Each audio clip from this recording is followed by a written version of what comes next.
and I think it's working great.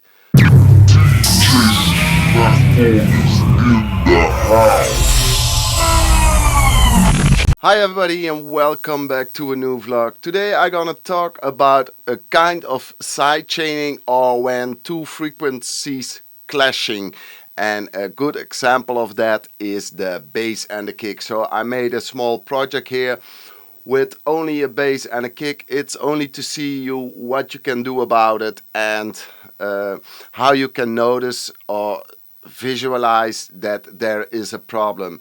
And the most common problem with a Muddymix is that the bass and the kick are clashing. I'm gonna use the Pro Q3 for that. I saw this trick on YouTube just a few weeks ago and I think it's working great. So I've got a simple kick and a very simple bass.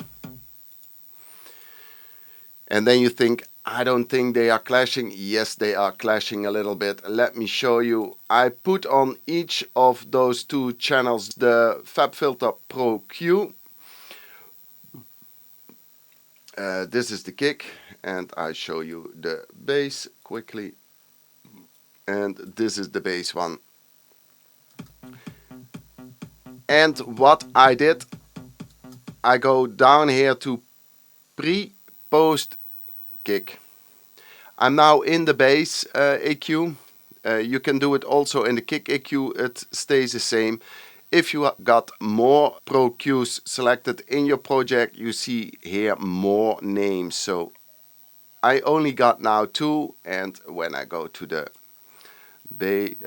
kick, then you see the bass, and I can select this one here. It doesn't matter which one that you use. The only thing you have to decide later on is which one you're gonna duck or take out of the way or make the side chain. I normally do it with the bass because I want the kick to punch through and the bass has to make space for the kick. So when you push play, you see then here the red curve is the kick and the other one is the bass. Because when I click this one,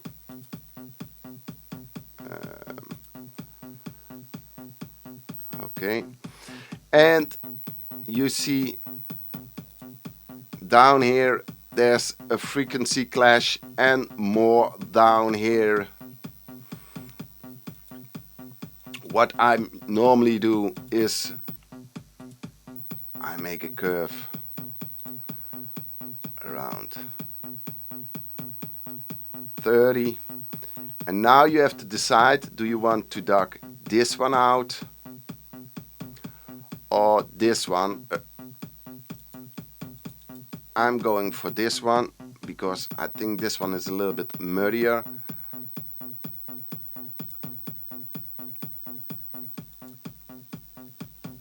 A little bit smaller. Now there's not a lot happening. What you have to do is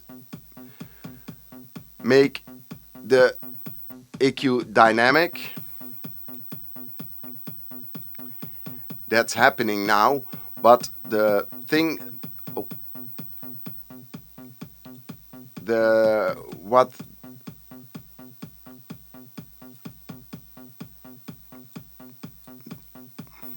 dynamic, and the thing that the most people forget is now it's standing on auto here.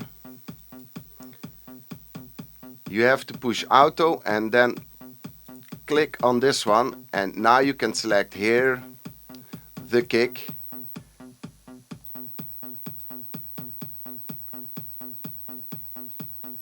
And now it's side chain to the kick.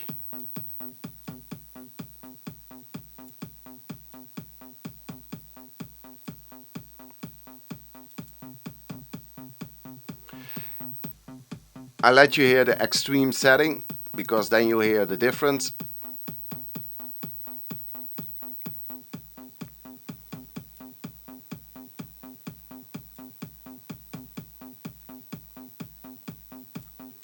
but it's really working.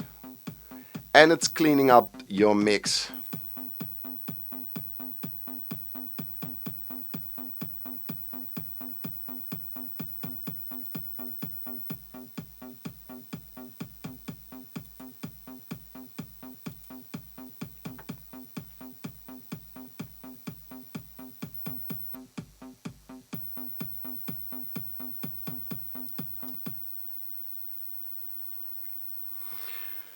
And you can of course do that with the lead sounds or guitars or your vocal.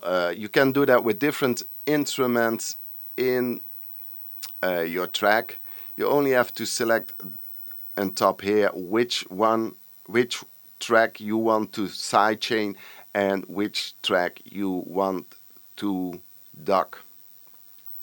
I do this now standard on all my bass and kicks, because I think it's working great. And you can see where the problem areas are, because they are a little bit red. And of course, how darker the red spot is, how bigger the clash is. And it is possible that you have on different frequency bands the clash, but you can do the same in the EQ, so you can make a few places dark on different frequencies. You also have other plugins what can deal with that kind of sidechain. I think it's called, yeah, sidechain. You have, for example, Waves Factory track spacer, but I think the problem with this one is you select here the kick. Let me